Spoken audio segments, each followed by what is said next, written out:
রমজান আলাদা কিছু, রমজান আলাদা কিছু। আমাদের অনেকের জীবনে রমজান আমরা বুঝি না। রমজান মানে অতিরিক্ত বুট মুড়ি পেঁয়াজু আলুর চপ, এই না। রমজান মানে এইটুকু, বরং একজন মুমিনের জন্য অনেক বড় পাওয়া, অনেক বড় চাওয়া মাহে রমজান। এখন 6টি মোটা মোটা নতুন অতিরিক্ত ইবাদাত, সেটা কি? 1 নাম্বার রোজা, 2 নাম্বার তারাবি, 3 নাম্বার ইফতার, 4 নাম্বার সাহারি, ওই যে শেষ রাত্রে যে খায় সাহারি, 5 নাম্বার এতেকাফ, 6 নাম্বার শবে কদর। এ কয়টা হলো? 6টা। এই 6টা বিষয় নতুন অ্যাড হয় রমজান মাসে। রোজা, তারাবি, ইফতার, সাহারি, এতেকাফ, শবে কদর।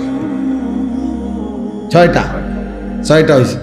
রোজা বলেন, তারাবি, ইফতার, সাহারি, এতেকাফ, শবে কদর। এই কয়টা হলো?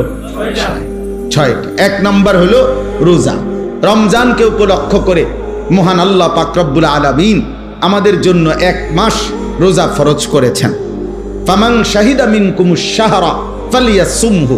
আল্লাহ তাআলা বলেন, প্রত্যেক ইমানদার, তোমাদেরকে বলছি, প্রাপ্তবয়স্ক, আকেল, বিবেকবান, পাগল মস্তিষ্ক বিকৃতি নয়, এবং ইমানদার মুসলমান, বিবেকবান, প্রাপ্তবয়স্ক তোমাদের প্রত্যেকের উপরে, পুরুষ বা নারী, যারাই রমজান মাস পাবে তাদের জন্য এই মাসের রোজা রাখা ফরজ। এই মাসের রোজা রাখা কি ফরজ।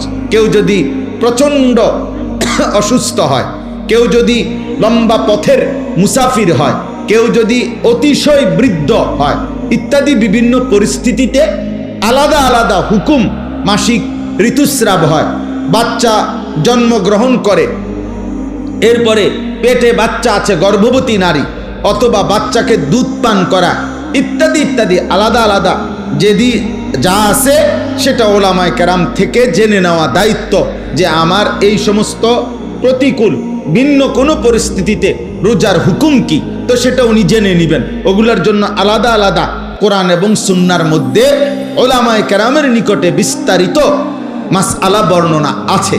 তাহলে মূল বিষয় হলো, প্রত্যেক প্রাপ্তবয়স্ক মুসলমান বিবেকবানের উপরে রমজান মাস এসে পৌঁছলে, মানে হায়াত পাইলে, রোজা রাখা কি